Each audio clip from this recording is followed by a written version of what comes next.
Hello mwana michezo, karibu katika channel yetu ya Michezo Live. Usisahau kusubscribe, kulike, kucomment na kushare na marafiki ili waweze kupata habari zinazohusu michezo. Uongozi wa klabu ya Simba umeendelea kuimarisha benchi la ufundi baada ya kumtambulisha rasmi Davis Firi kama kocha mpya wa makipa wa kikosi hicho.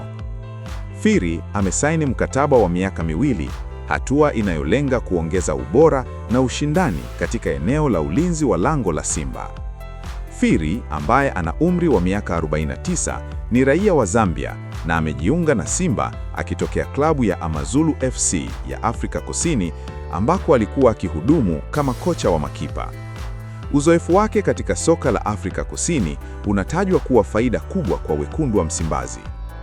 Kabla ya kuingia kwenye ukocha, Davis Firi alikuwa kipa mahiri aliyewahi kuitumikia klabu ya Golden Arrows ya Afrika Kusini sambamba na kuitumikia timu ya taifa ya Zambia maarufu kama Chipolopolo, akijijengea heshima kubwa katika soka la ukanda wa kusini mwa Afrika.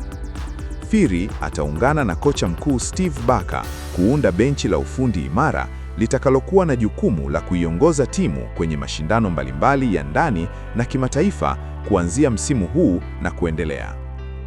Uongozi wa Simba unaamini kuwa ujio wa Firi utaongeza ushindani miongoni mwa makipa wa kikosi hicho sambamba na kuboresha viwango vyao vya kiufundi na kisaikolojia, jambo linalotarajiwa kuleta matokeo chanya ndani ya uwanja. Tayari Firi amewasili nchini na ameanza kazi rasmi ya kujiunga na kikosi hicho kinachoendelea na maandalizi ya michuano ya Mapinduzi Cup, huku mashabiki wa Simba wakitarajia kuona mabadiliko chanya katika safu ya ulinzi wa lango la timu yao. Asante kwa kutufuatilia mpaka mwisho. Usisahau kusubscribe na kuacha maoni yako. Ikiwa umependa channel hii, acha maoni yako hapo